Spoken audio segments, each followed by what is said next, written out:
So hello everyone, అందరికీ నమస్కారం. నా పేరు వెంకటేష్. నేను exam OTT and civic centre IAS ఆర్గనైజేషన్లో ఎకానమీ ఫ్యాకల్టీగా అండ్ అసోసియేట్ డైరెక్టర్గా వర్క్ చేస్తున్నాను. టుడే మనం గవర్నమెంట్ జాబ్ అచీవ్ చేయడానికి, ఒక గవర్నమెంట్ జాబ్ సంపాదించడానికి ఏ రకమైన కోచింగ్ ఉండాలి అండ్ ఏ ఆస్పెక్ట్స్ అనేవి ఇంపార్టెంట్ అనేది ఈ సెషన్లో మనం చూద్దాం.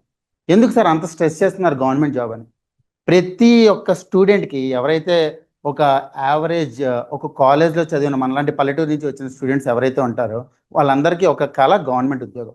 ఒక గవర్నమెంట్ ఉద్యోగం సాధించుకుంటే మొత్తం ఒక ఫ్యామిలీకి లైఫ్ టైం సెక్యూరిటీ అనేది వస్తుంది. అలాంటప్పుడు మనకి ఏ రకమైన ఆపర్చునిటీస్ ఉన్నాయి, ఏ రకంగా ప్రిపేర్ అవ్వాలి, తక్కువ ప్రిపరేషన్తో ఎక్కువ నెంబర్ ఆఫ్ ఎగ్జామ్స్ ఏ రకంగా రాయాలి, ఇవన్నీ కూడా ఈ సెషన్లో మనం చూద్దాం. Right, let's start the session. Firstly, ఈ సెషన్ యొక్క ఆబ్జెక్టివ్స్ ఏంటి అంటే, అసలు ఈ ఓరియంటేషన్ సెషన్ ఎందుకు పెట్టాం, తర్వాత ఏ టైప్స్ ఆఫ్ కమిషన్స్ ఉంటాయి, అంటే రిక్రూట్మెంట్ అనేది ఎన్ని రకాలుగా అవుతుంది, తర్వాత ప్యాటర్న్ ఏ రకంగా ఉంది, అండ్ ప్రతి ఎగ్జామ్లో కూడా ఒక కామన్ ప్యాటర్న్ ఉంటుంది. మీరు ఒకసారి గమనిస్తే ఏ ఎగ్జామ్ అయినా సరే మీరు ప్యాటర్న్ కానీ క్లియర్గా తెలుసుకుంటే ఆ ఎగ్జామ్ అనేది క్రాక్ చేసే అవకాశం ఉంటుంది. సో అందువల్ల ప్యాటర్న్ అనేది మనం క్లియర్గా తెలుసుకోవాలి. తర్వాత ఎలిజిబిలిటీ క్రైటీరియా ఏమేమి ఉంటుంది, బేసిక్ ఎలిజిబిలిటీ క్రైటీరియా ఏంటిది, తర్వాత అసలు ఈ ఎగ్జామ్స్ 99+ గవర్నమెంట్ జాబ్స్, అంటే అరౌండ్ 100 గవర్నమెంట్ జాబ్స్ని మనం అచీవ్ చేయాలి అంటే ప్రతి ఒక్క ఎగ్జామ్కి స్పెసిఫిక్ ప్రిపరేషన్ అనేది ఎప్పుడు కూడా అవ్వదు. అలాంటప్పుడు అన్ని ఎగ్జామ్స్కి కలిపి ఒకే రకమైన ప్రిపరేషన్ ఏ రకంగా చేస్తాం. తర్వాత the most important thing, exam OTT and civic centre IAS రెండింటికి చాలా important thing reverse engineering technique. ఈ రివర్స్ ఇంజనీరింగ్ టెక్నిక్ గురించి కూడా మాట్లాడదాం. తర్వాత వన్ కోచింగ్ దాని గురించి నేను మీకు ఎక్స్ప్లెయిన్ చేస్తాను. Now starting with the first, అసలు ఈ సెషన్ ఎందుకు? చాలామంది స్టూడెంట్స్ గవర్నమెంట్ జాబ్స్కి ప్రిపేర్ అవడంలో చేసే చాలా మిస్టేక్స్ ఉంటాయి. ఆ మిస్టేక్స్ ఏంటివి అనేది మీకు చెప్పి ఆ మిస్టేక్స్ని అవాయిడ్ చేయించడానికి ఈ సెషన్. ఫస్ట్ అండ్ ఫార్మోస్ట్, ఏం మిస్టేక్, అసలు ప్రతిరోజు కూడా ఏదో ఒక నోటిఫికేషన్ వస్తూనే ఉంటుంది. బీఈడి ఎస్ఎస్సి, బీఈడి, ఐబీపీఎస్, ఏదో ఒక నోటిఫికేషన్ వస్తూనే ఉంటుంది. ఫస్ట్ మనకి అవేర్నెస్ ఉండదు, అంటే ఏ జాబ్కి ఎలా అప్లై చేయాలి, దానికి మనం ఎలిజిబుల్ అవునా కాదా, దానికి ఏ రకంగా ప్రిపేర్ అవ్వాలి, ప్రిపేర్ అయ్యేటప్పుడు ఏ రకంగా రివిజన్ చేసుకోవాలి, ఇవన్నీ కూడా అసలు మనకి ఐడియా ఉండదు. సో ఈ సెషన్ అనేది ఏ రకంగా తక్కువ ప్రిపరేషన్తో ఎఫెక్టివ్ ప్రిపరేషన్ చేయగలం అనేది మీకు చెప్పడానికి ఈ సెషన్. అదే బేసిక్ ఆబ్జెక్టివ్, ఒక ప్రముఖ లక్ష్యం ఏదైతే ఉందో అదే. తర్వాత ల్యాక్ ఆఫ్ అడాప్టబిలిటీ, అంటే చాలాసార్లు మనం ఏం చేస్తామంటే ఒక ఎగ్జామ్ మీద కూర్చుంటాం, ఆ ఎగ్జామ్ కానీ ఒకవేళ నోటిఫికేషన్ అయిపోయింది అంటే మళ్ళీ కొంచెం డిసప్పాయింట్ అయ్యి వెళ్ళిపోతాం. కానీ మనకి చాలా ఆపర్చునిటీస్ ఉంటాయి. ఈ ఆపర్చునిటీస్ ఎలా తెలుసుకోవాలి, ఎలా అడాప్ట్ అవ్వాలి ఒక ఎగ్జామ్ నుంచి ఇంకొక ఎగ్జామ్కి, అది మనం ఈ సెషన్లో చూద్దాం. తర్వాత ప్రాపర్ గైడెన్స్, అంటే ఎప్పుడు కూడా ఒకటి గమనించండి, ఒక సబ్జెక్ట్ అనేది ఎన్ని ఎక్కువసార్లు రివైజ్ చేస్తే అంత మంచిది మనకి, అవునా కదా? కానీ చాలామంది ఏం చేస్తున్నారు, ఒక్కొక్క ఎగ్జామ్కి ఒక్కొక్కసారి కోచింగ్ తీసుకున్నారు. ఇలా లైఫ్ లాంగ్ కోచింగ్తోనే సరిపోతుంది మనకి. లైఫ్ లాంగ్ ఎప్పటివరకు అయితే మీరు ప్రిపరేషన్ ఉంటుందో అప్పటివరకు మనకి ఏం కావాలి, రివిజన్ కావాలి, ప్రాక్టీస్ కావాలి. ఈ ప్రాపర్ గైడెన్స్ లేక చాలామంది స్టూడెంట్స్ అనేవాళ్ళు సక్సెస్ అవ్వట్లేదు. సో ఈ ప్రాపర్ గైడెన్స్ కూడా దీంట్లో చూద్దాం. తర్వాత డిసింటిగ్రేటెడ్ ప్రిపరేషన్ అంటే ఏంటి? సపోజ్ నేను ఒక్కసారి సీజీఎల్ ఎగ్జామ్కి ప్రిపేర్ అవ్వాలి, ఆ ఒక ఎగ్జామ్కే ప్రిపేర్ అవుతా. అలాగే ఏపీపీఎస్సీ గ్రూప్ 3 ఎగ్జామ్కి ప్రిపేర్ అవ్వాలి, ఈ ఒక ఎగ్జామ్కే ప్రిపేర్ అవుతా. దానికి దీనికి ఎలా ఇంటర్లింక్ చేసుకోవాలో నాకు తెలియదు. అది డిసింటిగ్రేటెడ్ ప్రిపరేషన్. అంటే ఒకసారి ప్రిపేర్ అయ్యేటప్పుడు ఒక ఎగ్జామ్ మీదే కాన్సన్ట్రేట్ చేయగలిగి వేరే ఎగ్జామ్ గురించి మనం ఎలా అడాప్ట్ అవ్వాలి అనేది తెలియకపోతే, చాలామంది మనలో ఇంజనీరింగ్ చేసిన వాళ్ళు ఎక్కువ మంది ఉంటారు. ఇంజనీర్స్కి ఎక్కువ అడాప్టబిలిటీ ఉంటుంది, అంటే ఎక్కువ ఈజీగా దేనికైనా అడాప్ట్ అయిపోగలరు. కానీ ఏం చేస్తున్నామంటే గవర్నమెంట్ జాబ్స్లోకి వచ్చేసరికి మనం కోచింగ్ కానీ ఆర్ ప్రిపరేషన్లో కానీ అడాప్ట్ అవ్వలేకపోతున్నాం. ఈ అడాప్ట్ ఎలా అవ్వాలి? లాస్ట్ వచ్చేసరికి 1 versus many. చాలామంది స్టూడెంట్స్కి ఉన్న డౌట్ ఏంటి అంటే, ఒక ఎగ్జామ్కే ప్రిపేర్ అవ్వాలా, చాలా ఎగ్జామ్స్కి ప్రిపేర్ అవ్వాలా? ఏ ఎగ్జామ్ పట్టుకున్నప్పుడు ఒక ఎగ్జామ్ పట్టుకోవాలి, ఏ ఎగ్జామ్ పట్టుకున్నప్పుడు అన్నీ కవర్ అయ్యే విధంగా మనం ప్రిపేర్ అవ్వాలి. ఇవన్నీ కూడా ఈ సెషన్లో మనం చూస్తాం. At the end of the session మీకు వీటన్నిటి మీద కూడా క్లారిటీ వస్తుంది. And at the end of the session మీకు ఉన్న ఏవైతే డౌట్స్ ఉన్నాయో, ఏవైతే క్వశ్చన్స్ ఉన్నాయో అవన్నీ కూడా మనం ఆన్సర్ చేస్తాము. సో బీ ప్రిపేర్డ్, మీరు రాసుకోండి ఏవైతే డౌట్స్ ఉన్నాయో, మనం ఒక్కొక్కటిగా చూద్దాం. Right, yeah yeah major commissions, ఏమేం కమిషన్, ఏ రిక్రూట్మెంట్ బోర్డ్స్ ఉన్నాయి? ఫస్ట్ అండ్ ఫార్మోస్ట్, అన్నిటికంటే హైయెస్ట్ యూపీఎస్సి. ఈ అన్ని కమిషన్స్ కూడా నాన్ టెక్నికల్ జాబ్స్కి ఎక్కువ ఇంపార్టెన్స్ ఇస్తాయి. ఇప్పుడు కూడా మనం చూడబోయే 99+ గవర్నమెంట్ జాబ్స్ ఏవైతే ఉన్నాయో అవన్నీ కూడా నాన్ టెక్నికల్ బ్యాక్గ్రౌండ్లో ఎక్కువ ఇంపార్టెన్స్ ఉంటాయి. ఎందుకంటే టెక్నికల్ బ్యాక్గ్రౌండ్, టెక్నికల్ నాలెడ్జ్ అనేది మన కాలేజ్ సిస్టంలో ఇంకా అంత డెప్త్గా వెళ్ళట్లేదు. మనం ఒక గవర్నమెంట్ జాబ్ అచీవ్ చేయాలి అంటే ఏ రకంగా అడ్మినిస్ట్రేటివ్ జాబ్స్ ఉన్నాయి, ఆ అడ్మినిస్ట్రేటివ్ జాబ్స్ మీద ఏ రకంగా కాన్సన్ట్రేట్ చేయాలి అనేది ఈరోజు మనం మాట్లాడుతున్నాం. ఫస్ట్ అండ్ ఫార్మోస్ట్ అన్నిటికంటే highest UPSC, union public service commission, ఏదైతే మన ఇండియాలో సివిల్ సర్వీసెస్ ఎగ్జామినేషన్ అనేది కండక్ట్ చేస్తుందో అది యూపీఎస్సి. ఈ సివిల్ సర్వీసెస్ ఎగ్జామినేషన్ ఏదైతే ఉందో ఎవ్రీ ఇయర్ టైమ్లీ నోటిఫికేషన్ ఇస్తాడు. ఫిబ్రవరిలో నోటిఫికేషన్ ఇస్తాడు, మేలో ప్రిలిమ్స్ ఎగ్జామినేషన్ కండక్ట్ చేస్తాడు, సెప్టెంబర్లో మెయిన్స్ ఎగ్జామినేషన్ కండక్ట్ చేస్తాడు, జనవరిలో ఇంటర్వ్యూ కండక్ట్ చేస్తాడు. సో ఇదే హైయెస్ట్. సో ప్రతి డిస్ట్రిక్ట్కి ఒక కలెక్టర్ ఎవరైతే ఉంటారో వాళ్ళందరూ కూడా ఈ UPSC, union public service commission ద్వారానే రిక్రూట్మెంట్ అవుతారు. అదేవిధంగా సేమ్ ఇదే ఏదైతే డిస్ట్రిక్ట్కి ఒక కలెక్టర్ ఉంటారో ప్రతి ఒక్క డిస్ట్రిక్ట్లోనూ డిఫరెంట్ రెవెన్యూ డివిజన్స్ ఉంటాయి. ఒక డిస్ట్రిక్ట్లో ఒక 3-4 రెవెన్యూ డివిజన్స్ ఉంటాయి. ఒక్కొక్క రెవెన్యూ డివిజన్కి ఒక గ్రూప్ 1 ఆఫీసర్ ఉంటారు. అలాగే ఒక రెవెన్యూ డివిజన్లో ఇంకొక కొన్ని మండలాలు ఉంటాయి. ఆ మండలాలకి గ్రూప్ 2 ఆఫీసర్ ఉంటారు. సో మీరు ఒక్కసారి ఇది గమనిస్తే ఒక డిస్ట్రిక్ట్ ఏదైతే ఉందో డిస్ట్రిక్ట్కి కలెక్టర్ హెడ్గా ఉంటారు. ఒక డిస్ట్రిక్ట్లో చాలా రెవెన్యూ డివిజన్స్ ఉంటాయి. ఈ రెవెన్యూ డివిజన్ హెడ్నే ఆర్డీఓ అంటారు లేదా డిప్యూటీ కలెక్టర్. వీళ్ళందరూ కూడా గ్రూప్ 1 పొజిషన్ అనమాట. అలాగే ఒక్కొక్క రెవెన్యూ డివిజన్లో మండలాలు ఉంటాయి. ఈ మండలాలన్నీ కూడా గ్రూప్ 2 పోస్ట్, అంటే ఎంఆర్ఓ అవి రిక్రూట్మెంట్ డైరెక్ట్గా ఉండదు, డిప్యూటీ తహసీల్దార్ డిటి రిక్రూట్మెంట్ ఉంటుంది. అవన్నీ కూడా గ్రూప్ 2 పొజిషన్స్లోకి వస్తాయి. అంటే ఇక్కడ అర్థం ఏంటి, UPSC, union public service commission అనే రిక్రూట్మెంట్ బోర్డ్ ఏదైతే ఉందో అది డిస్ట్రిక్ట్ కలెక్టర్స్కి రిక్రూట్మెంట్ చేస్తుంది. IAS, IPS and Indian foreign service officers, group A, group B central government post, వీటన్నిటికీ రిక్రూట్మెంట్ చేసేది ఏంటి, యూనియన్ పబ్లిక్ సర్వీస్ కమిషన్. అదే డిప్యూటీ కలెక్టర్ అంటే గ్రూప్ 1 పోస్టులకు కానీ గ్రూప్ 2 పోస్టులకు కానీ యూపీఎస్సీ రిక్రూట్మెంట్ చేయదు. ఆ స్టేట్ పబ్లిక్ సర్వీస్ కమిషన్, ఒకవేళ ఏపీ అయితే ఏపీపీఎస్సీ రిక్రూట్మెంట్ చేస్తుంది, ఒకవేళ తెలంగాణ అయితే Telangana public service commission recruitment చేస్తుంది. అంటే ఏంటి, ఇవన్నీ కూడా స్టేట్ లెవెల్ పోస్టులు. గ్రూప్ 1, గ్రూప్ 2, గ్రూప్ 3, గ్రూప్ 4 ఉన్న కొద్దీ కూడా మన లెవెల్ అనేది తగ్గుతూ ఉంటుంది. ఒక స్టేట్లో హైయెస్ట్ ఏంటిది అంటే రిక్రూట్మెంట్ అయ్యేది గ్రూప్ 1 అనేది ఒక highest position. Andhra Pradesh public service commission వాళ్ళకి గ్రూప్ 1 హైయెస్ట్ పొజిషన్, తర్వాత గ్రూప్ 2, తర్వాత గ్రూప్ 3, తర్వాత గ్రూప్ 4. అర్థమవుతుందా? ఇవన్నీ కూడా స్పెసిఫిక్గా కమిషన్స్ ఉన్నాయి, ఏపీపీఎస్సి, టీజీపీఎస్. తర్వాత ఎస్ఎస్సి, స్టాఫ్ సెలక్షన్ కమిషన్. చాలామంది ఎవరైతే క్యాబినెట్ సెక్రటేరియట్లో ఉన్నారో, ఏవైతే డిఫరెంట్ సెంట్రల్ గవర్నమెంట్ జాబ్స్లో ఉన్నారో ఈ సెక్రటేరియట్ స్టాఫ్ అంతా కూడా స్టాఫ్ సెలక్షన్ కమిషన్ ద్వారా రిక్రూట్మెంట్ అవుతారు. ఇవన్నిటినీ కూడా డిఫరెంట్ టైప్స్ ఆఫ్ ఎగ్జామినేషన్స్ ఉన్నాయి. కంబైన్డ్ గ్రాడ్యుయేట్ లెవెల్ ఎగ్జామినేషన్ అని, combined higher secondary level examination అని, ఇలా సిహెచ్ఎస్ఎల్ ఎగ్జామినేషన్, ఇలా different types of examinations conduct చేసేది స్టాఫ్ సెలక్షన్ కమిషన్. తర్వాత రైల్వే రిక్రూట్మెంట్ బోర్డ్, ఆర్ఆర్బి. మీ అందరికీ తెలుసు, ఆర్ఆర్బి లాస్ట్ ఇయరే అరౌండ్ 33,000 పోస్టులు రిక్రూట్మెంట్ చేసింది. సో ఈ ఆర్ఆర్బి కూడా the most important recruitment board అనమాట, రైల్వే రిక్రూట్మెంట్ బోర్డ్. తర్వాత IBPS, institute of banking personnel selection. అంటే ఏవైతే మనకి 12 పబ్లిక్ సెక్టార్ బ్యాంక్స్ ఉన్నాయో, అదేవిధంగా రీజనల్ రూరల్ బ్యాంక్స్ ఉన్నాయో, వీటిలో ఎవరైతే స్టాఫ్ కావాలో మేనేజర్స్ని ప్రొబేషనరీ ఆఫీసర్స్ లెక్క, తర్వాత ఆఫీస్ స్టాఫ్ని క్లర్క్స్ లెక్క రిక్రూట్మెంట్ అనేది చేసుకుంటారు. ఈ ఐబిపిఎస్ అనేది ఎస్బీఐ బ్యాంక్లో రిక్రూట్మెంట్ చేపట్టదు. ఎస్బీఐ అనేది సెపరేట్గా రిక్రూట్మెంట్ చేసుకుంటుంది. మిగతా అన్ని బ్యాంక్స్లో కూడా institute of banking personnel selection, IBPS recruitment board అనేది చూసుకుంటుంది. అదేవిధంగా RBI, grade B, RBI assistant, ఇలా డిఫరెంట్ ఎకనామీకి సంబంధించి పొజిషన్స్ ఉన్నాయి. ఇవన్నిటి రిక్రూట్మెంట్ చేసేది ఆర్బీఐ. సో ఇన్ని different types of important commissions which recruits non technical positions. Administrative లెవెల్లో ఏవైతే పొజిషన్స్ ఉంటాయో, పరిపాలనా సంబంధిత పోస్టులు ఏవైతే ఉంటాయో, ఇవన్నీ కూడా రిక్రూట్మెంట్ చేసే ఇంపార్టెంట్ బోర్డ్స్ ఇవి. కొన్ని ఇంపార్టెంట్ బోర్డ్స్, ఇంకొన్ని ఉన్నాయి, ఇంకా చాలా బోర్డ్స్ ఉన్నాయి. FCI, food corporation of India ఉంది.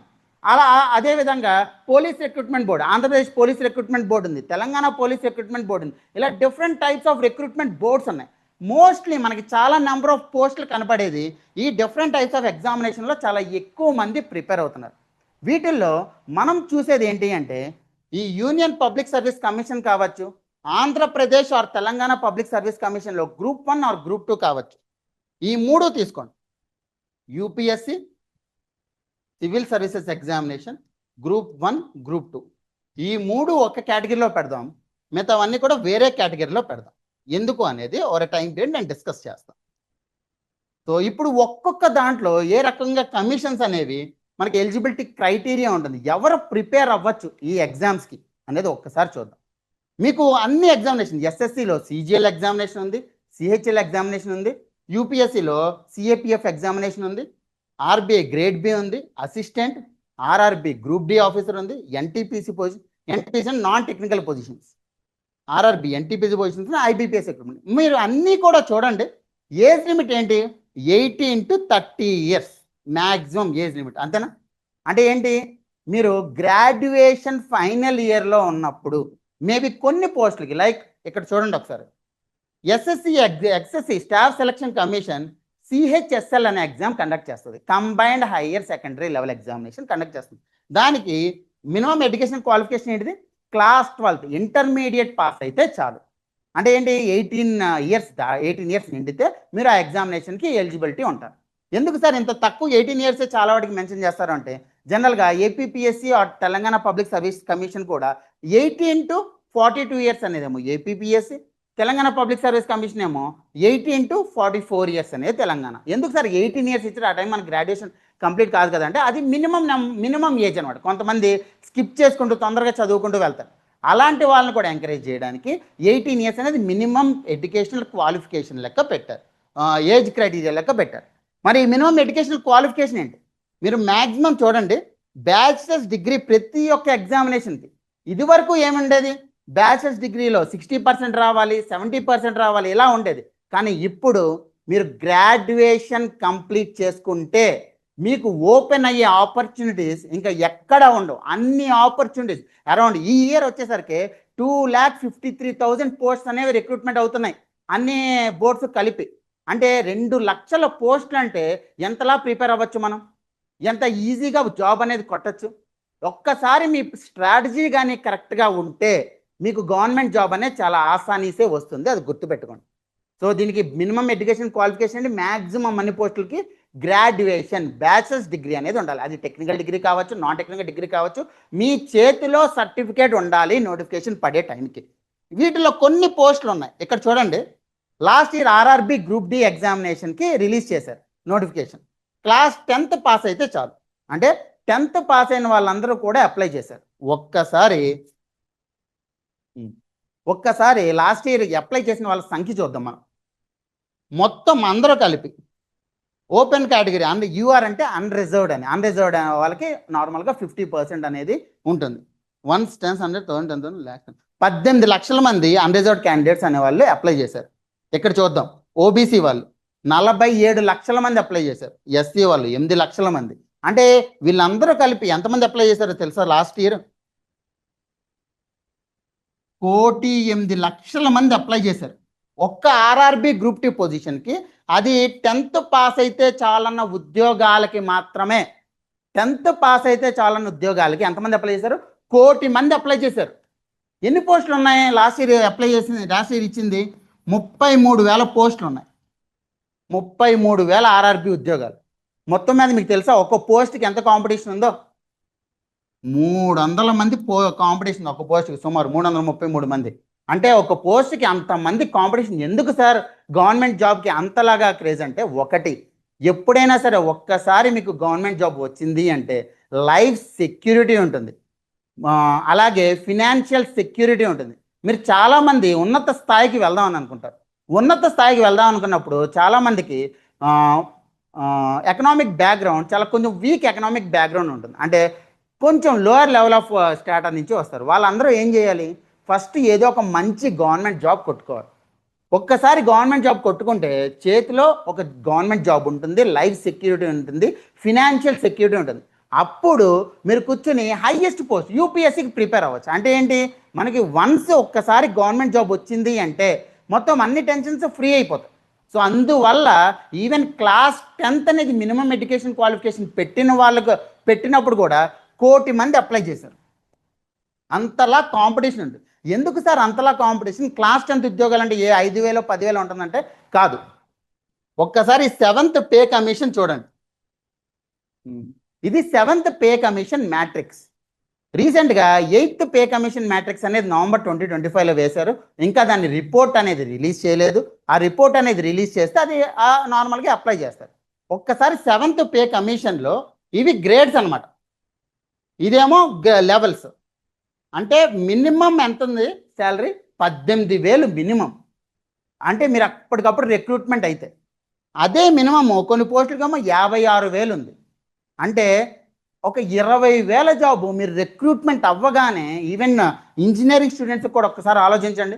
ఇంజనీరింగ్ స్టూడెంట్స్కి కూడా ఈవెన్ మెకానికల్ స్టూడెంట్స్కి అందులోను ఒక్కసారి గ్రాడ్యుయేషన్ కంప్లీట్ అయ్యి బయటికి రాగానే వాడు ఇంటర్న్గా చేయమంటాడు, 15,000 అంటాడు, ఇలా అంటాడు. అంటే 18,000 అనేది మీకు మినిమం అనేది 18,000. అంటే ఆఫీస్ స్టాఫ్కి, చాలా క్లరికల్ స్టాఫ్కి, గ్రూప్ డి ఎంప్లాయీస్కి.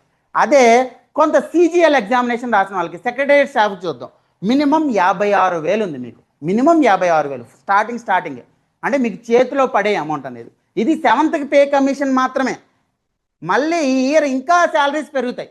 ఎప్పుడైతే శాలరీస్ పెరుగుతాయో టేక్ హోమ్ చేతి నుంచి తీసుకెళ్లేది ఒక 30,000 ఉంటుంది. అంటే స్టార్టింగే ఒక గవర్నమెంట్ జాబ్లో కానీ మీకు వస్తే, ఏ గవర్నమెంట్ జాబ్ అయినా లీస్ట్ ఏ గవర్నమెంట్ జాబ్ అయినా మీకు వస్తే చేతిలో 30,000తో మీరు ఇంటికి వెళ్ళచ్చు స్టార్టింగే. దట్ ఈజ్ వై ఆ గవర్నమెంట్ జాబ్స్కి అంత క్రేజ్ ఉండడానికి, అంతమంది అప్లై చేయడానికి కారణం అదే.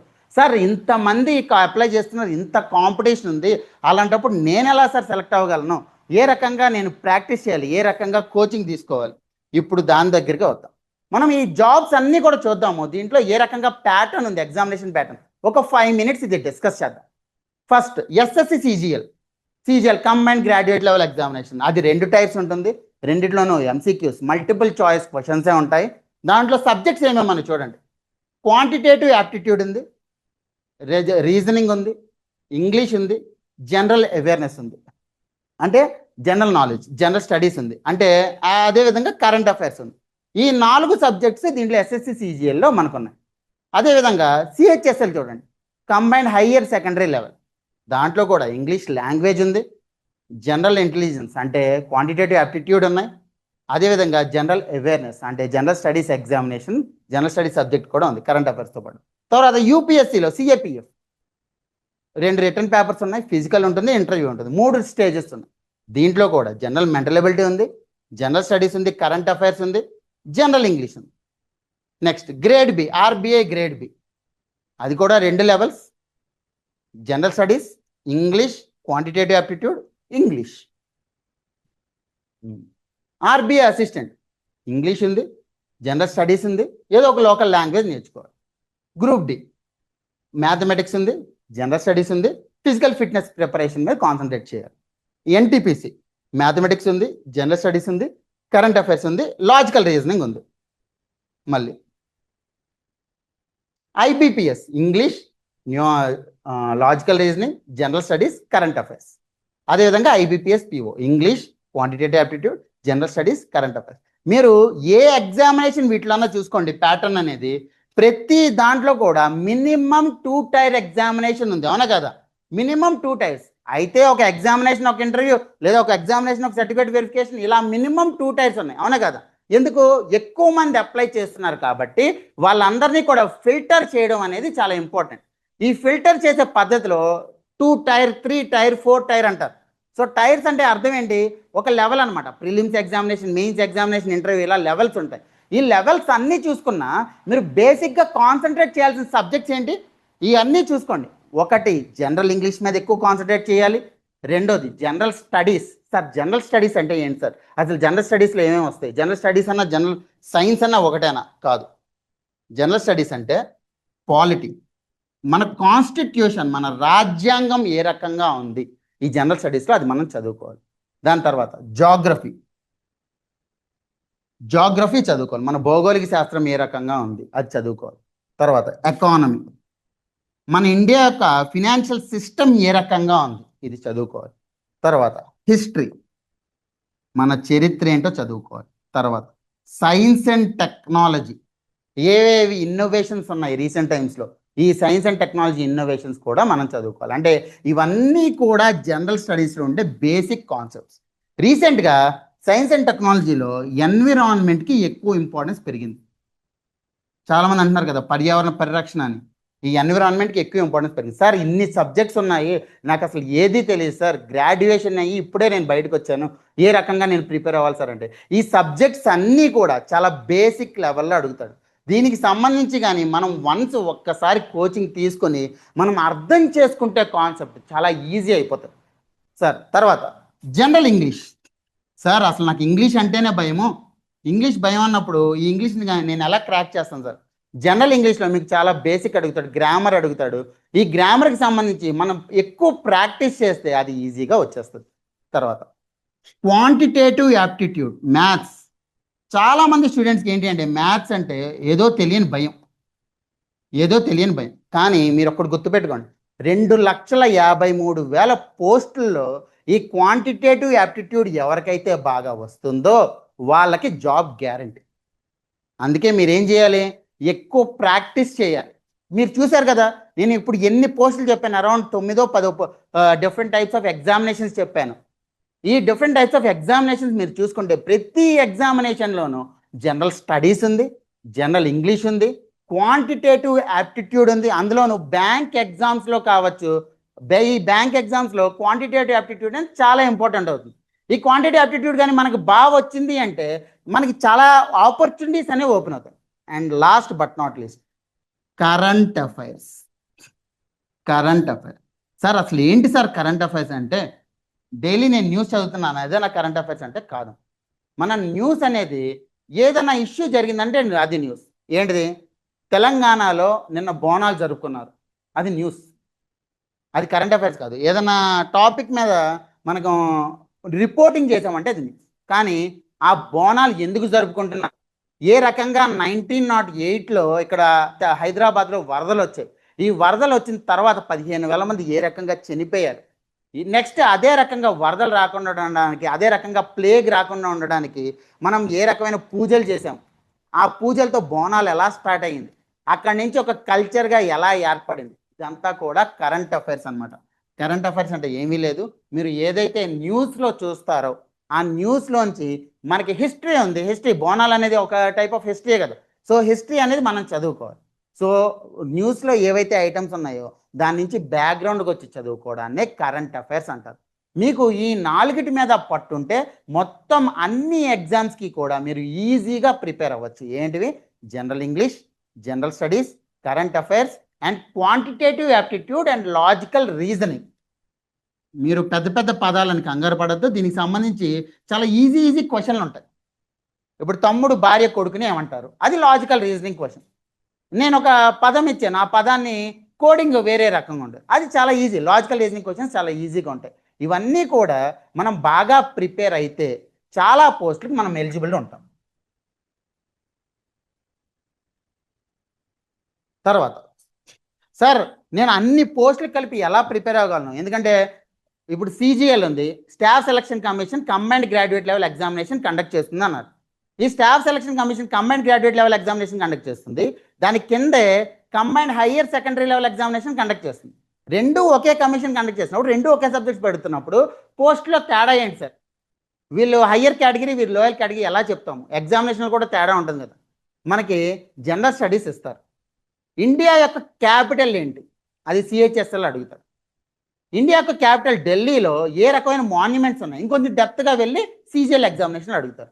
అంటే ఇక్కడ అర్థం ఏంటి, మీరు ఏవైతే టాపిక్స్ చదువుతున్నారో ఆ టాపిక్స్లో మీరు డెప్త్గా వెళ్ళే కొద్దీ ఇంపార్టెంట్ ఎగ్జామ్స్కి ప్రిపేర్ అవుతున్నారు. ఏవైతే కొంచెం పైన చదువుతారో అవి తక్కువ ఎగ్జామినేషన్స్కి ప్రిపేర్ అవుతున్నారు. అర్థమైందా?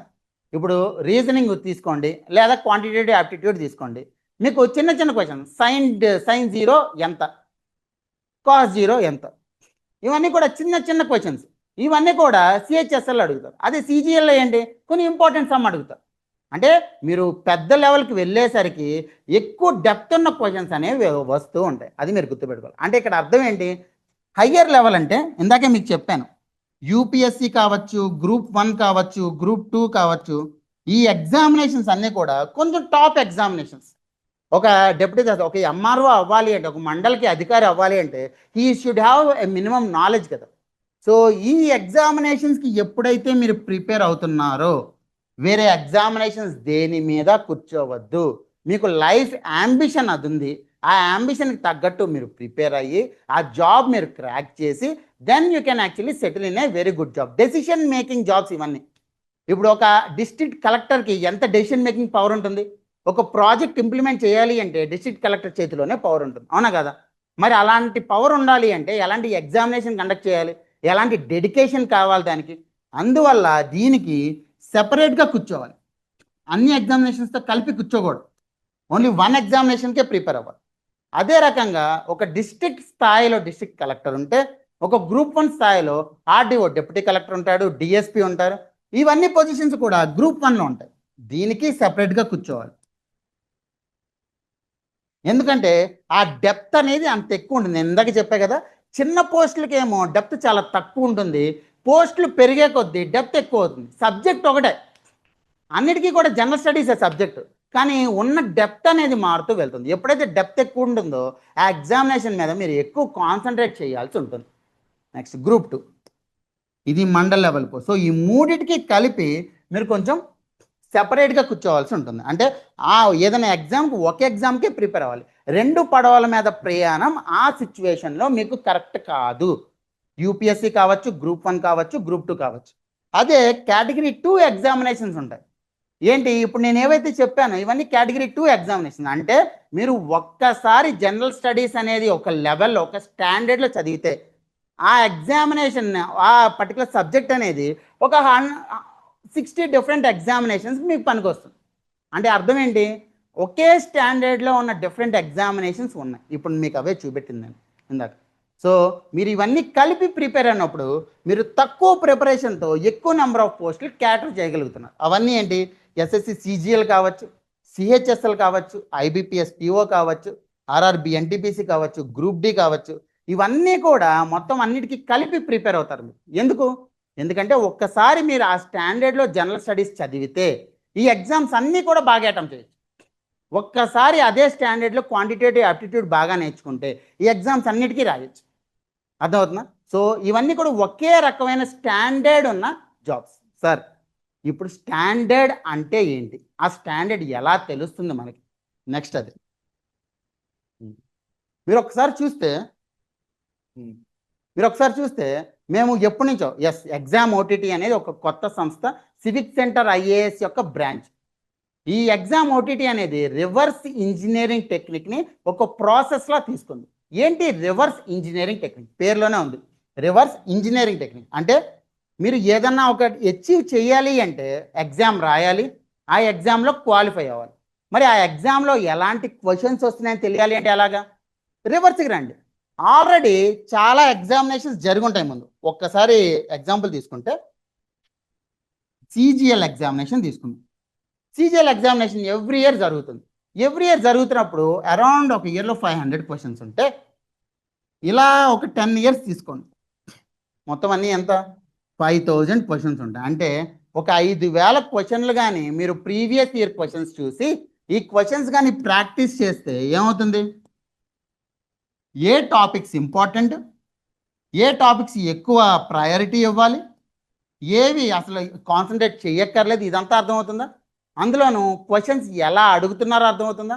ఇప్పుడు ఒక ఎగ్జామినర్ ఎవరైనా తీసుకోండి, ఎస్ఎస్సి బోర్డు అయినా కావచ్చు, ఆర్ఆర్బి బోర్డు అయినా కావచ్చు, ఎవరైనా తీసుకోండి. ఎవరైనా ఎగ్జామ్ ఎందుకు పెడతారు? ఎందుకంటే మీకు ఆ పోస్ట్లో వచ్చే ఎలిజిబిలిటీ ఉందా లేదా, ఆ పోస్ట్లో వచ్చేంత థాట్ ప్రాసెస్ ఉందా లేదా అని. అవునా? ఒక గవర్నమెంట్ జాబ్ మనకి ఏం కావాలి, మినిమం హిస్టరీ తెలియాలి. అంటే అర్థం ఏంటి, మహాత్మా గాంధీ ఏ మూమెంట్స్ చేశారు, ఏ ఉద్యమాల్లో పాల్గొన్నారు, అవునా? అదంతా కూడా ఏంటిది, ఇవి ప్రీవియస్గా అడిగే ఉంటారు కదా. ఒక 10 ఏళ్ళు ఇలాంటి క్వశ్చన్స్ అడిగినప్పుడు నెక్స్ట్ ఇయర్ కూడా అదే రకమైన క్వశ్చన్ అడుగుతాడు కదా. థాట్ ప్రాసెస్ ఒకేలా ఉంటుంది కదా. అలాంటప్పుడు ఏం చేయాలి, మీరు ఏవైతే ప్రీవియస్ ఇయర్ క్వశ్చన్స్ ఉన్నాయో ఇవన్నీ కూడా కలెక్ట్ చేసుకొని వన్స్ బాగా ప్రాక్టీస్ చేశారు అంటే దెన్ వచ్చే ఎగ్జామ్కి బాగా ప్రిపరేషన్ అయిపోయినట్టు, అవునా కదా? సో ఈ రివర్స్ ఇంజనీరింగ్ టెక్నిక్తోనే మనం కంప్లీట్ క్లాస్ రూమ్ ప్రోగ్రామ్స్ అన్నీ కూడా నడుస్తాయి. రైట్. ఈ రివర్స్ ఇంజిన్ టెక్నిక్ ఎంత బాగా అడాప్ట్ చేసుకోగలిగితే మీరు అంత ఎక్కువ సక్సెస్ అనేది సాధిస్తారు. నెక్స్ట్ ఇంకొకటి, ఇప్పుడు ఎప్పుడైతే మనము అన్ని ఎగ్జామ్స్ కలిపి ప్రిపేర్ అవ్వాలో ఎలా ప్రిపేర్ అవ్వాలి, ఇక్కడ ఉన్న కాన్సెప్టే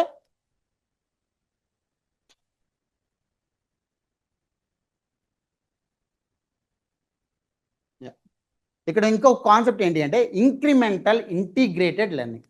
అంటే అర్థం ఏంటి ఒకసారి చెప్తాను. ఇంటిగ్రేటెడ్ లెర్నింగ్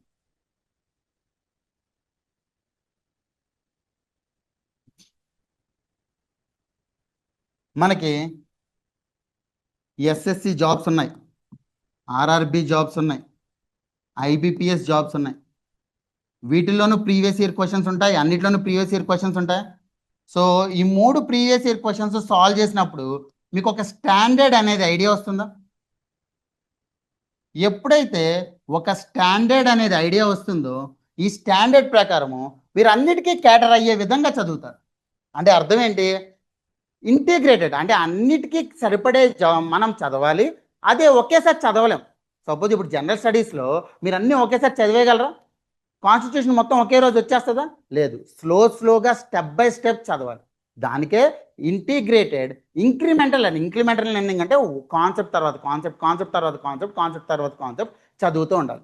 ఎప్పుడైతే ఇన్ని ప్రీవియస్ ఇయర్ క్వశ్చన్స్ మనం సాల్వ్ చేసి ఒక్కొక్క కాన్సెప్ట్ చదువుకుంటూ ఉంటామో అన్ని ఎగ్జామ్స్కి తగ్గట్టు మనం ప్రిపేర్ అవ్వచ్చు. దాన్నే ఇంటిగ్రేటెడ్ ఇంక్రిమెంటల్ లెర్నింగ్ అంటారు. ఈ 2 ప్రాసెస్తోనే మనం క్లాసెస్ అనేవి కూడా స్టార్ట్ చేస్తున్నాం. ఇప్పుడు మీకు ఈ క్లాసెస్ ఏ రకంగా ఉంటాయి?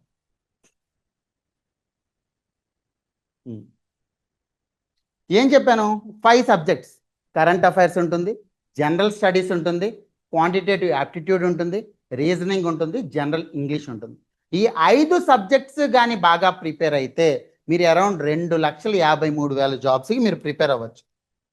ఏ జాబ్స్ అనే దాంట్లో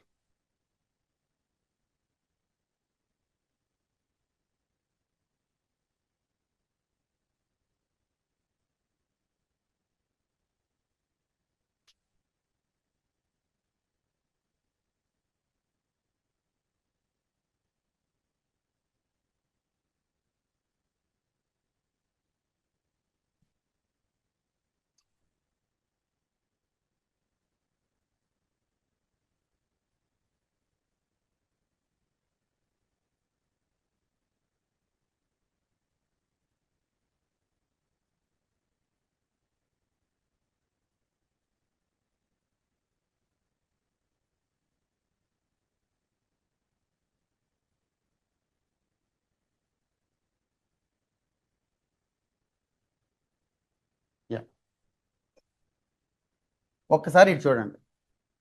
యూపీఎస్సిలో ఈపీఎఫ్ఓ జాబ్స్ ఉన్నాయి, 391 వేకెన్సీస్ ఈ ఇయర్. మళ్ళీ కంబైన్డ్ డిఫెన్స్ సర్వీసెస్ జాబ్స్ ఉన్నాయి 451, కంబైన్డ్ మెడికల్ సర్వీసెస్ 1,300 జాబ్స్ ఉన్నాయి. అదేవిధంగా ఏపీపీఎస్సీలో జాబ్స్ ఉన్నాయి. గ్రూప్ 3 1000 ఉన్నాయి, గ్రూప్ 4 677 ఉన్నాయి. ఏపీపీఎస్సీ వాళ్ళకి ఇంకొక అడ్వాంటేజ్ ఏంటి అంటే మొన్న మార్చి 19వ తారీఖు ఉగాది రోజున 10,000 పోస్టులకి క్యాలెండర్ రిలీజ్ చేశారు. జాబ్ క్యాలెండర్ 10,000 పోస్టులు అంటే ఎన్ని ఎక్కువ సార్? దాంట్లో గ్రూప్ 1 గ్రూప్ 2 రెండూ కలిపి ఒక 1000 పోస్టులు ఉన్నాయి. మిగతా 9,000 పోస్టులు కూడా కంప్లీట్గా డిఫరెంట్ టైప్స్ ఆఫ్ జాబ్స్ ఉన్నాయి. ఈ గ్రూప్ 1 గ్రూప్ 2 కానీ అంటే అన్నీ కలిపి ప్రిపేర్ అయినప్పుడు మీకు ఏదో ఒక జాబ్ కనీసం వస్తుందా? అది ఏపీలోనే ఆంధ్రప్రదేశ్లోనే వస్తుందా? అది మీరు ఆలోచించాలి. ఫారెస్ట్ బీట్ ఆఫీసర్ 35 పోస్టులు ఉన్నాయి, ఫారెస్ట్ సెక్షన్ ఆఫీసర్ ఉంది. సో ఏపీలో ఇవన్నీ ఉన్నాయి. అదేవిధంగా తెలంగాణ గ్రూప్ 3లో ఏమో 1,300 పోస్టులు ఉన్నాయి, గ్రూప్ 4లో 8,000 పోస్టులు ఉన్నాయి, ఫారెస్ట్ బీట్ ఆఫీసర్ 1,800 పోస్టులు ఉన్నాయి. అంటే ఈ సంవత్సరం తెలంగాణలోనే చాలా ఎక్కువ పోస్టులు ఉన్నాయి. ఆర్ఆర్బిలో ఎన్టీపీసీ 5,000 జాబులు ఉన్నాయి, అండర్ గ్రాడ్యుయేషన్ లెవెల్లో 3,000 జాబులు ఉన్నాయి. ఏఎల్పి లోకో పైలట్ రిక్రూట్మెంట్ వచ్చేసరికి 11,000 ఉంది. ఇవి ఆర్ఆర్బి జాబ్స్. ఐబీపీఎస్ 10,000కి తక్కువ ఎప్పుడు జాబ్స్ వేయడు. 10,000 మినిమం. ఆర్ఆర్బి ఎగ్జామినేషన్కి 13,000 రీజనల్ రూరల్ బ్యాంక్స్లో. అదే మనకి ఇదివరకు గ్రామీణ బ్యాంకులు ఉన్నాయి కదా, గ్రామీణ బ్యాంకులకు సంబంధించింది. మిగతా అవి చిన్న చిన్న జాబ్స్ అన్నీ కూడా ఉన్నాయి. అంటే ఇవన్నీ కలిపి ఎన్ని పోస్టులు ఉన్నాయి? 2,63,000 పోస్టులు. ఇవి ఈ సంవత్సరం మాత్రమే రిక్రూట్ అయ్యే పోస్టులు. ఈ సంవత్సరం ఒక సంవత్సరంలో 2,63,000. వీటన్నిటికీ కూడా వీటన్నిటికీ కూడా మీరు కామన్ ప్రిపరేషన్ చేయాలి అంటే మీకు కావాల్సినవి ఈ సబ్జెక్ట్స్ ఏంటివి? General studies, general English, quantitative aptitude, logical reasoning and current affairs. ఈ ఐదు కూడా బాగా చదువుకుంటే మీకు ఈజీగా పోస్ట్ వస్తుంది. ఇప్పుడు మనం ఏం చేస్తున్నాము, ఈ 24th ఆగస్ట్ నుంచి ఒక కోచింగ్ 99+ గవర్నమెంట్ జాబ్స్ అని చెప్పి ఒక బ్యాచ్ స్టార్ట్ చేస్తుంది. ఈ బ్యాచ్ ఏం చేస్తారు, మార్నింగ్ 8 o'clockకి స్టార్ట్ అవుతాయి మీ క్లాస్. 8 to 10:30 ఒక క్లాస్ చెప్తారు, మధ్యలో ఒక ½ hour బ్రేక్ ఇస్తారు. మళ్ళీ 11 to 1:30 ఇంకో క్లాస్ చెప్తారు. రోజు కూడా నేను ఇందాక చెప్పా కదా, ప్రీవియస్ ఇయర్ క్వశ్చన్స్ ఎంతలా సాల్వ్ చేస్తే మీకు అంత ఎక్కువ సక్సెస్ రేట్ ఉంటుందని. రోజు కూడా మీకు ఒక 50 ప్రీవియస్ ఇయర్ క్వశ్చన్స్ ఇస్తారు. ఎవ్రీడే కూడా మీరు ప్రీవియస్ ఇయర్ క్వశ్చన్స్ సాల్వ్ చేస్తూ మీకు ఒక ప్యాటర్న్ మీద అండర్స్టాండింగ్ వచ్చేస్తుంది. మండే టు ఫ్రైడే మీకు క్లాసెస్ జరుగుతాయి. మళ్ళీ సాటర్డే నాడు ఏంటి, మొత్తం ఏదైతే ప్రీవియస్ వీక్లో మండే టు ఫ్రైడే జరిగిందో ఈ క్లాసెస్ మీద మీకు ఒక టెస్ట్ ఉంటుంది 2:30 to 4:30. సో ఈ టెస్ట్ అనేది మీరు ఎవ్రీ వీక్ రాస్తూనే ఉంటారు. అంటే ఇదే సైకిల్ అనేది మీకు 6 months జరుగుతుంది. ఈ 6 monthsలో ఈ 5 subjects కంప్లీట్గా కవర్ అవుతాయి. కరెంట్ అఫైర్స్ ఏవైతే ఉన్నాయో మీకు ఆ టైంలో అయ్యే కరెంట్ అఫైర్స్ అన్నీ కూడా అవుతూ ఉంటాయి. మనకి మొత్తం 600+ hours ఆఫ్ క్లాసెస్ ఉంటాయి. ఎవ్రీడే టెస్ట్ ఉంటుంది అండ్ వీక్లీ టెస్ట్ ఉంటుంది. ఆల్రెడీ మొన్న 5th నాడు వెంకట్ సార్ ఒక ఓరియంటేషన్ సెషన్ తీసుకున్నాం. ఎవరైతే CEO అన్నారో ఆయన ఒక ఓరియంటేషన్ సెషన్ తీసుకున్నారు. దాంట్లో కూడా ఒక్కొక్క జాబ్ గురించి క్లియర్గా చెప్పారు. అదేవిధంగా ఇక్కడ కూడా మీరు చూస్తే ఓరియంటేషన్ సెషన్, ఇది రెండో ఓరియంటేషన్ సెషన్. తర్వాత 12th రేపు వచ్చేసరికి మీకు ఫౌండేషన్ క్లాసెస్ స్టార్ట్ అవుతాయి. ఈ 3 ఫౌండేషన్ క్లాసెస్ ఇస్తున్నాం. ఒకటేమో జనరల్ స్టడీస్ మీద, ఒకటేమో అర్థమెటిక్ మీద, ఒకటేమో కరెంట్ అఫైర్స్ మీద. జనరల్ స్టడీస్ ఏమో వెంకట్ సార్ చెప్తారు, అర్థమెటిక్ ఏమో సుధీర్ రెడ్డి గారు చెప్తారు, కరెంట్ అఫైర్స్ ఏమో నేను చెప్తాను. దీని తర్వాత ఇండక్షన్ క్లాస్ ఉంటుంది. ఇండక్షన్ క్లాస్ అనేది 15th నాడు, ఆగస్ట్ 15th నాడు ఇండక్షన్ క్లాస్. అంటే ఏ రకంగా క్లాసెస్ జరుగుతాయి అండ్ సిలబస్ ఏ రకంగా ఉంటుంది అనేది చెప్తారు మీకు. తర్వాత బ్యాచ్ అనేది 24th నుంచి స్టార్ట్ అవుతుంది. బ్యాచ్ అనేది 24th నుంచి స్టార్ట్ అవుతుంది. ఎందుకు sir civic centre IAS exam ఓటీటీలోనే నేను ఎందుకు జాయిన్ అవ్వాలి, ఏం అచీవ్ చేసింది సార్ సివిక్ సెంటర్ ఐఏఎస్ అంటే మీరు ఒక్కసారి చూడండి. ఒకటి, మన క్లాస్ రూమ్ ప్రోగ్రామ్స్ ఏవైతే ఉన్నాయో మేము చేసేది ఏంటి అంటే రివర్స్ ఇంజనీరింగ్ టెక్నిక్ని అడాప్ట్ చేసుకున్నాం. అంటే ఎవ్రీడే కూడా మీకు ప్రీవియస్ ఇయర్ క్వశ్చన్స్ ప్రాక్టీస్ చేస్తూనే ఉండాలి. The more you practice, simple. మీరు ఒక్కొక్క జాబ్కి సపరేట్గా ప్రిపేర్ అవుతుంటే ఎన్నిసార్లు కోచింగ్ తీసుకోవాలి? అలా కాకుండా ఒకే జాబ్కి ప్రిపేర్ అయ్యి, అలా కాకుండా ఒకే కోచింగ్ తీసుకుని అన్ని జాబ్స్కి ప్రిపేర్ అయ్యి ప్రతిరోజు కూడా టెస్ట్ సాల్వ్ చేస్తుంటే, ప్రతిరోజు ప్రీవియస్ ఇయర్ క్వశ్చన్స్ సాల్వ్ చేస్తుంటే అన్నిటికీ కలిపి రివిజన్ ఎక్కువ సాల్వ్ చేయొచ్చా? సో ఎక్కువసార్లు రివిజన్ చేస్తే మీకు అంత సక్సెస్ పాసిబిలిటీ ఉంటుంది.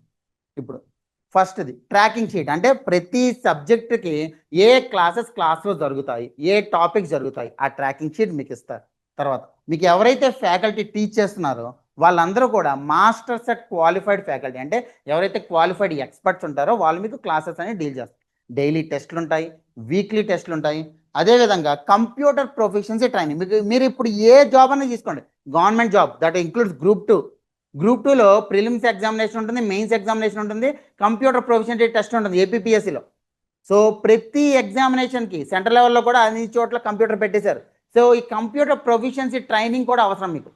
ఈ కంప్యూటర్ ప్రొఫిషియన్సీ ట్రైనింగ్ కూడా ఈ కోర్సులో పార్ట్ కింద మీకు ప్రొవైడ్ చేస్తున్నారు.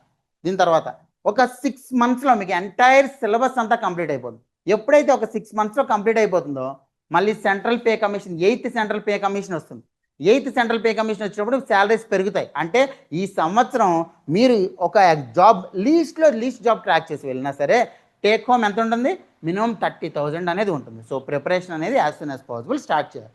నెక్స్ట్, సార్ ఎందుకు మేము ఎగ్జామ్ ఓటీటీలోనే జాయిన్ అవ్వాలి, వేరే దగ్గర ఎందుకు జాయిన్ అవ్వకూడదు? ఒకటి, లాస్ట్ మేము 5 years ఏమేమి అచీవ్ చేసాం మీరు చూస్తే, లాస్ట్ ఈ తెలంగాణ గ్రూప్ 1 జరిగింది. ఈ తెలంగాణ గ్రూప్ 1 2024లో జరిగింది, 25లో రిజల్ట్ ఇచ్చారు. 563 పోస్టులు ఉంటే మనకి 149 ర్యాంక్స్ వచ్చాయి. అదే ఏపీ గ్రూప్ 1 2023లో జరిగింది, 110 పోస్టులు ఉంటే 43 పోస్టులు మన స్టూడెంట్స్కి వచ్చాయి. అదేవిధంగా ఈ 2026లో ఏపీ గ్రూప్ 1 ఇంకొక రిజల్ట్ రిలీజ్ అయింది. దాంట్లో 87 పోస్టులు ఉంటే 35 పోస్టులు మనకు వచ్చినాయి. అదేవిధంగా ఏపీ గ్రూప్ 2 కూడా మొన్న జనవరిలో రిలీజ్ అయింది రిజల్ట్. దాంట్లో అరౌండ్ 763 పోస్టులు ఉంటే 285 పోస్టులు మనకు వచ్చాయి. తెలంగాణ గ్రూప్ 2లో 220 పోస్టులు వచ్చాయి. దాంట్లోనూ ఏపీ గ్రూప్ 2లో ఎవరైతే వేణు మన్నం టాపర్ ఉన్నారో ఆయన కూడా మన స్టూడెంట్. అంటే ఇంత క్రెడిబిలిటీ అచీవ్ చేసిన తర్వాత, అరే మనం గ్రూప్ 1 గ్రూప్ 2 వాళ్ళకి సర్వ్ చేస్తున్నాం, ఓకే, కానీ వేరే చాలా ఎగ్జామ్స్ ఉన్నాయి. చాలామంది స్టూడెంట్స్కి మినిమం ఇన్ఫర్మేషన్ తెలియట్లేదు. అంటే తక్కువ ప్రిపరేషన్తో ఎక్కువ జాబ్స్ ఎలాగా, ఎక్కువ పోస్టులకి ఎగ్జామ్స్ ఎలా రాయాలి, దాని గురించి స్టార్ట్ చేసిందే వన్ కోచింగ్ 99 జాబ్స్. ఈ వన్ కోచింగ్ 99 జాబ్స్ అనేది 24th నుంచి స్టార్ట్ అవుతుంది. ఎవ్రీడే ఒక మీకు 5 hours క్లాస్ ఉంటుంది. ఈ 5 hours క్లాస్తో పాటు ఎవ్రీడే టెస్ట్ ఉంటుంది. ఈ టెస్ట్ రాసిన తర్వాత మీరు ఎవ్రీడే కూడా టెస్ట్ రాస్తారు. వీకెండ్లో వచ్చేసరికి మళ్ళీ 100 క్వశ్చన్స్ టెస్ట్ ఉంటుంది. అంటే ఇది ఏమవుతుంది, క్లాసెస్ టెస్ట్లు, క్లాసులు టెస్ట్లు, క్లాసులు టెస్ట్లు, ఇదే రకంగా సైకిల్ అనేది నడుస్తూ ఉంటుంది. మీకు ఈ క్లాసెస్ ఆఫ్లైన్ హైదరాబాద్లో జరుగుతాయి, ఆన్లైన్ లైవ్లో ఎలాగైతే ఇప్పుడు మీరు అటెండ్ అయ్యారో అలా లైవ్లో ఉంటాయి. అదేవిధంగా రికార్డెడ్ యాక్సెస్ అనేది కూడా మనం ప్రొవైడ్ చేస్తాం. ఈ రికార్డెడ్ యాక్సెస్ ఇచ్చినప్పుడు ఏంటి, మీకు రివిజన్ చేసుకోవడానికి ఎక్కువ ఆస్కారం ఉంటుంది. సో ఈ పోస్టులు అన్నీ కూడా ఈ ఇయర్లో పడుతున్నాయి. ఈ ఇయర్లో మీరు ప్రిపరేషన్ ఇప్పుడే స్టార్ట్ చేయండి. అరౌండ్ 2 lakh పోస్టులు అనేవి ఇప్పుడు పడుతున్నాయి. Okay, right. నెక్స్ట్ సార్, క్లాసుల నుంచి కావచ్చు, టెస్టుల నుంచి కావచ్చు, క్వశ్చన్లు ఏ రకంగా వస్తాయి. మనకి మొన్న ఏపీఎస్సి గ్రూప్ 2 ఎగ్జామినేషన్ జరిగితే 150 క్వశ్చన్లు, 113 క్వశ్చన్లు మనం క్లాస్లో డిస్కస్ చేసినవి, అదేవిధంగా టెస్ట్లో డిస్కస్ చేసినవి వచ్చాయి. ఏంటిది, ఒక పేపర్లో. నెక్స్ట్ దాని 150 క్వశ్చన్లకి 114 క్వశ్చన్లు వచ్చాయి సెకండ్ పేపర్లో. అంటే మొత్తం కలిపి ఎంత, అరౌండ్ 230 క్వశ్చన్లు అనేవి మన దగ్గర నుంచి వచ్చాయి. 300 క్వశ్చన్లు, అరౌండ్ 70% క్వశ్చన్స్ అనేవి మనకి రిఫ్లెక్ట్ అయ్యాయి, క్లాసుల నుంచి కావచ్చు, టెస్టుల నుంచి కావచ్చు. ఇప్పుడు మనం ఏం చూసాము, ఏ డిఫరెంట్ పోస్టులు ఉన్నాయి, ఏ డిఫరెంట్ కమిషన్స్ ఉన్నాయి, దాంట్లో ఏ పోస్టులు ఉన్నాయి, దాంట్లో ఏజ్ క్రైటీరియా ఏంటిది, ఎడ్యుకేషనల్ క్రైటీరియా ఏంటిది, ఏ సబ్జెక్ట్స్ ఉంటాయి, ఆ సబ్జెక్ట్స్ ఎలా ప్రిపేర్ అవ్వాలి, ఇవన్నీ చూసాం. ఇప్పుడు మీకు ఈ ముగ్గురు వ్యక్తుల గురించి ఒకసారి చెప్తాను. రీసెంట్గానే వరల్డ్ కప్ అయింది, దాని గురించి మనం at the end of the session ఒకసారి మాట్లాడుకుందాం. మెస్సీ ఉన్నాడు, రొనాల్డో ఉన్నాడు, నెయ్మర్ ఉన్నాడు. మీకు వీటి గురించి తెలియకపోతే ఒకసారి బేసిక్ చెప్తాను. నెయ్మర్ ఎవరైతే ఉన్నారో Brazilian football player. Messi, Ronaldo మీకు తెలిసే ఉంటుంది. ఈ నెయ్మర్ అనే అతను చాలా రీసెంట్గా వచ్చాడు. రీసెంట్గానే బాగా స్కిల్ ఉన్న వ్యక్తి, బాగా టాలెంట్ ఉన్న వ్యక్తి. రీసెంట్గానే రిటైర్మెంట్ కూడా ఇచ్చేశాడు. ఆ రిటైర్మెంట్ ఇచ్చేసిన టైంకి చాలా టాలెంట్ ఉంది, కానీ చాలా అదర్ యావిగేషన్స్తో కావచ్చు, అదర్ దాన్ని ఏమంటారు, ఏ ఇంజరీస్తో కావచ్చు, ఎక్కువ ఫేమస్ అవ్వలేకపోయాడు. ఒక స్టేజ్ వరకు మాత్రమే రీచ్ అయ్యాడు. తర్వాత రొనాల్డో ఇప్పుడు 41 years, అస్సలు టాలెంటే లేదు. 16 years టైంకి టాలెంటే లేదు, కానీ బాగా హార్డ్ వర్క్ చేశాడు. ఇన్నాళ్ళు కూడా సర్వ్ చేసి హయ్యెస్ట్ గోల్స్ కొట్టింది రొనాల్డోనే. సో అంతా అచీవ్ చేశాడు. తర్వాత మెస్సీకి టాలెంట్ ఉంది అండ్ హార్డ్ వర్క్ కూడా ఉంది. సో ఇప్పుడు అందుకే తనని గోట్ అంటున్నారు, గ్రేటెస్ట్ ఆఫ్ ఆల్ టైమ్. అంటే ఇక్కడ ఏంటి, టాలెంట్ ఒక్కటే ఉంటే సరిపోదు. టాలెంట్తో ఒకవేళ టాలెంట్ లేకపోయినా హార్డ్ వర్క్ ఉంటే ఒక స్థాయికి, ఇంకా హై స్థాయికి వెళ్తారు. అదే టాలెంట్తో పాటు హార్డ్ వర్క్ కూడా ఉంటే దెన్ పీక్ పొజిషన్కి వెళ్తారు. మీరు ఏం చేయాలి, మీకు ఏదైతే బేసిక్ టాలెంట్ అంటే హార్డ్ వర్క్ చేయగలిగే శక్తి ఉండి, కొంత టాలెంట్ ఉండి మీరు వచ్చి ప్రిపరేషన్ స్టార్ట్ చేస్తే you can achieve the success. Government జాబ్లో చాలా కష్టం అనుకుంటే చాలామంది, అరే జాబ్స్ మనకేం వస్తారా, లేదు, ఇన్ని ఆపర్చునిటీస్, అరౌండ్ 2,63,000 పోస్టులు ఉన్నాయి మీకు. అన్ని పోస్టులకు మీరు కానీ ప్రిపేర్ అయితే 5 సబ్జెక్టులు ప్రిపేర్ అవ్వాల్సిన, మళ్ళీ general studies, general English, quantity aptitude, reasoning, current affairs, ఈ 5 సబ్జెక్టులు ప్రిపేర్ అయితే చాలు. మీకు మొత్తం అన్ని కూడా రిపీటెడ్ రివిజన్తో ఈ పోస్ట్ అన్నిటికీ కూడా రాయడానికి ఆస్కారం ఉంటుంది. సో మీరు ఇంకా ఎక్కువ ఆలోచించొద్దు, ఉన్న టాలెంట్ని వేస్ట్ చేసుకోవద్దు, హార్డ్ వర్క్ అనేది చేయాలి. Talent plus hard work is equal to success, అది గుర్తుపెట్టుకోండి. ఓకేనా. So this is regarding one coaching 99 jobs. ఈ క్లాసెస్ అనేవి 24th August నుంచి స్టార్ట్ అవుతుంది. సో మీకు ఏమైనా డౌట్స్ ఉన్నాయంటే ఒక్కసారి నన్ను అడగండి. ఆ డౌట్స్ అనేవి నేను మీకు క్లారిఫై చేస్తాను. ఏదైనా ఏ పోస్ట్కి అయినా సరే మీరు అన్మ్యూట్ చేసుకోవచ్చు, లేదు అంటే చాట్లో మెసేజ్ కూడా చేసుకోవచ్చు. చాట్లో ఒకసారి మెసేజ్ చేయండి, నేను దానికి రిప్లై ఇస్తాను. ఎవరైతే రీసెంట్ గ్రాడ్యుయేట్స్ ఉన్నారో మీరు తొందరగా మొదలుపెట్టండి. ఒక 5 months to 6 months పడుతుంది కాబట్టి కోచింగ్. ఆ 6 months అయిన తర్వాత మళ్ళీ రిపీటెడ్ రివిజన్. ఇక్కడ ఏంటి అంటే చాలాసార్లు ఫస్ట్ క్లాసెస్ కంప్లీట్ చేసినప్పుడు బలాదూరు దిగుతాయి, క్లాసెస్ అయిపోయిన తర్వాత చదువుదాం అనుకుంటారు, ఆ టైంకే అయిపోతుంది. లేదు, classes preparation, classes preparation, classes preparation, ఇదే తరహాలో నడవాలి. అర్థం. నేను అన్మ్యూట్ చేస్తున్నాను, ఏమైనా డౌట్స్ ఉంటే ఒకసారి అడగండి.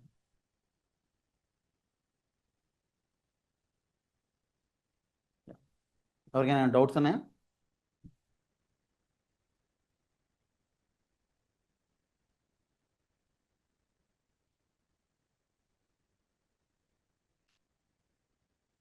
మీకు ఎఫెక్టివ్గా ప్రిపరేషన్కి 5 సబ్జెక్టులు. జనరల్ స్టడీస్లో ఏమేమి ఉంటాయి, geography, history, economy and polity and science and technology, ఈ 5 సబ్జెక్టులు ఉంటాయి. దాంతోపాటు కరెంట్ అఫైర్స్ అంటే ఏంటి, ఏవైతే న్యూస్లో ఉంటాయో దాని యొక్క బ్యాక్గ్రౌండే కరెంట్ అఫైర్స్. దాని తర్వాత reasoning and aptitude, quantitative aptitude which is maths, basic maths ఉంటుంది. మీకు కొన్ని క్వశ్చన్స్ చూపిస్తాను, ఆ క్వశ్చన్స్ ఒక్కసారి చూడండి. ఎందుకంటే చాలామంది మ్యాథ్స్ అనగానే ముందే భయపడతారు, భయపడాల్సిన అవసరమే లేదు. ఇది లాస్ట్ ఇయర్ జరిగిన RRB group D question paper. First question అనేది, which state of India produces highest quantity of jute. Jute అనేది ఒక జనపనార అనేది ఎక్కడ ప్రొడ్యూస్ చేస్తారు? వెస్ట్ బెంగాల్. ఎందుకంటే ఆ పర్టికులర్ బ్రహ్మపుత్ర రివర్ దగ్గర ఎక్కువ ఉంటుంది. ఇది ఈజీ క్వశ్చన్. ఇంకా ఈ క్వశ్చన్ చూద్దాం.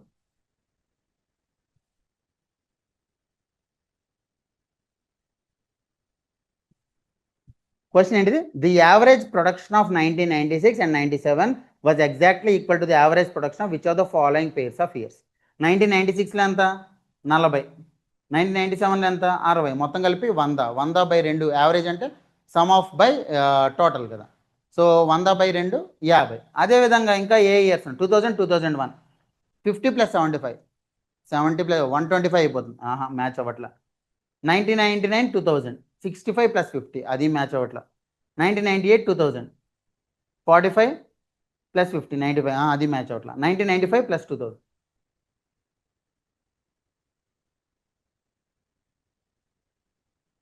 1995, 2001. 1995లో 25, 2001లో 75, 75 + 25, 100, 100/2, 50. మ్యాచ్ అయిందా? అంటే ఇలా చాలా ఈజీ క్వశ్చన్స్ అనేవి ఉంటాయి మీకు, డేటా ఇంటర్ప్రిటేషన్లో కావచ్చు, క్వాంటిటేటివ్ యాప్టిట్యూడ్లో కావచ్చు. ఇంకొన్ని ఒక 2-3 క్వశ్చన్స్ అనేవి చూద్దాం.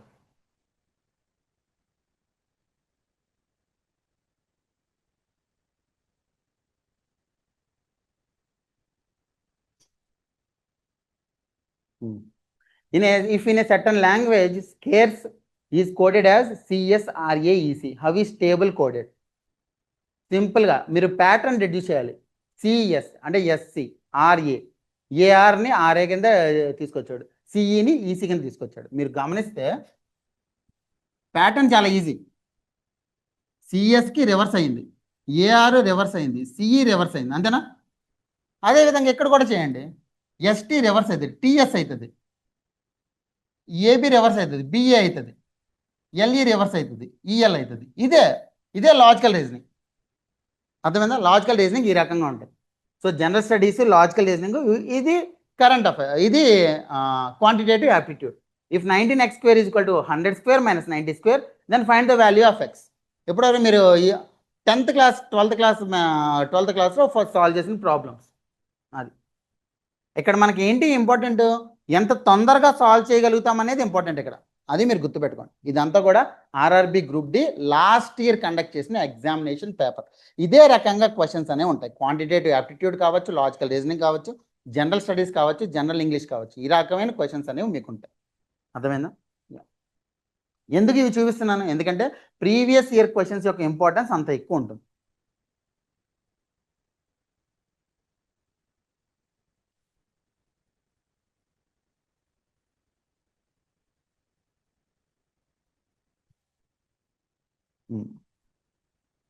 So this is regarding 99 jobs.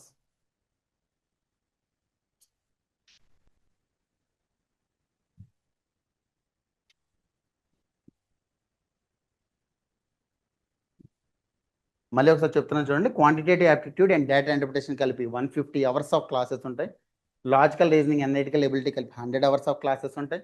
General studies and current affairs కలిపి 250 hours ఆఫ్ క్లాసెస్ ఉంటాయి. కరెంట్ అఫైర్స్ ఒకటి 50 hours ఆఫ్ క్లాసెస్ ఉంటాయి. General English 100 hours of classes ఉంటాయి. దీంతోపాటు ఇంటర్వ్యూ గైడెన్స్, అదేవిధంగా కంప్యూటర్ ప్రొఫిషియన్సీ ట్రైనింగ్. ఎప్పుడైతే మీరు ఆ స్టేజ్కి సెలెక్ట్ అవుతారో ఆ ట్రైనింగ్ కూడా ఇస్తాం మనం. మొత్తం కలిపి ఒక 600 hours of training. Every day కూడా మీకు డైలీ టెస్ట్ ఉంటుంది. మార్నింగ్ 7:30 to 8 మీకు డైలీ టెస్ట్.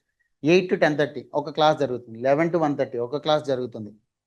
ఇప్పుడు ఓరియంటేషన్ సెషన్ ప్రతిసారి కూడా, రేపు ఫౌండేషన్ క్లాసెస్ కూడా 5:30 to 7 ఉంటాయి. మీకు ఏదైతే లింక్ ఉందో అదే లింక్లో మీరు మళ్ళీ జాయిన్ అవ్వచ్చు. రేపు, ఎల్లుండో, అవతలండి. సో 3 కంటిన్యూస్ డేస్ ఉంటాయి. 12th, 13th and 14th of August. 15th August 15th నాడు మీకు ఇండక్షన్ ఉంటుంది. సార్ గవర్నమెంట్ జాబ్ ఎందుకు అచీవ్ చేస్తారు? ఫస్ట్ లైఫ్ టైం సెక్యూరిటీ ఉంటుంది, ఫినాన్షియల్ సెక్యూరిటీ ఉంటుంది. అర్థమవుతుందా? ఎప్పుడైతే మీరు అడ్మినిస్ట్రేషన్లో ఉంటారో మీకు అన్నీ కూడా కొంచెం క్లియర్గా తెలుస్తాయి. అర్థమైందా?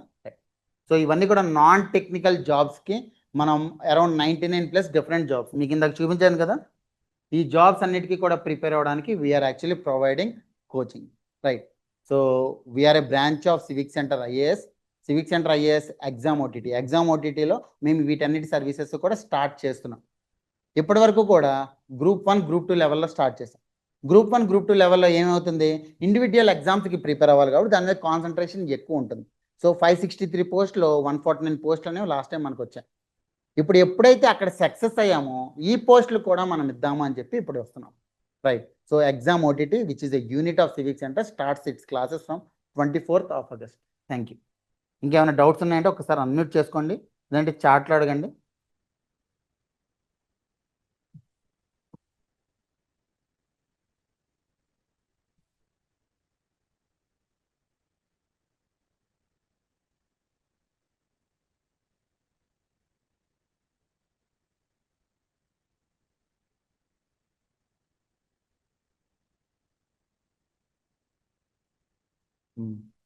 ఈ పే మ్యాట్రిక్స్ చూసుకోండి. 7th పే కమిషన్ అనేది ఇప్పటికీ ఆల్రెడీ ఇంప్లిమెంట్ అవుతుంది.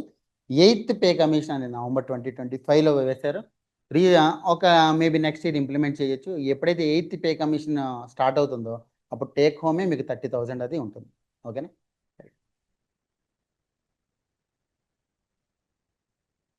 గుడ్ ఈవినింగ్, చెప్పండి మీ డౌట్ ఏంటో అడగండి.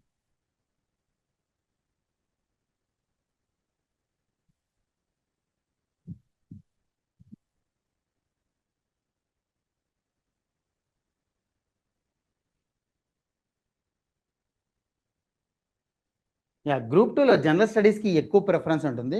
మీరు దానికి స్పెసిఫిక్ ప్రిపరేషన్ ఇందాక నేను చెప్పాను కదా, 2 కేటగిరీస్ ఆఫ్ పోస్టులు ఉంటాయి.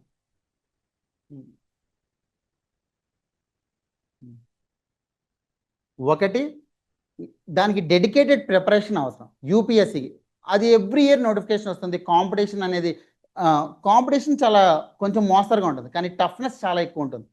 అదే గ్రూప్ 1, గ్రూప్ 2 అదే రకంగా మీకు స్టేట్ లెవెల్లో వీటికి డెడికేటెడ్ ప్రిపరేషన్. గ్రూప్ 2 అంటే గ్రూప్ 2 మీద కూర్చోండి, గ్రూప్ 1 అంటే గ్రూప్ 1 మీద కూర్చోండి, యూపీఎస్సీ అంటే యూపీఎస్సీ మీద కూర్చోండి.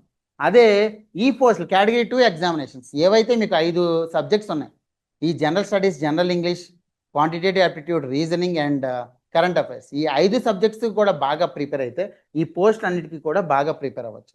సో ఈ రకంగా మీరు ప్లాన్ చేసుకోండి.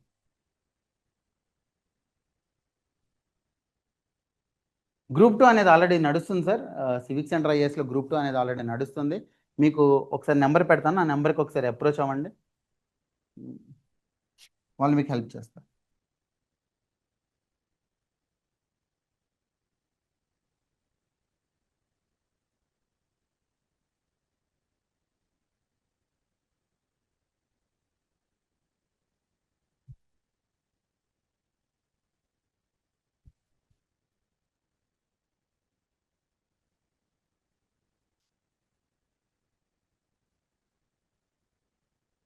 Any other doubts?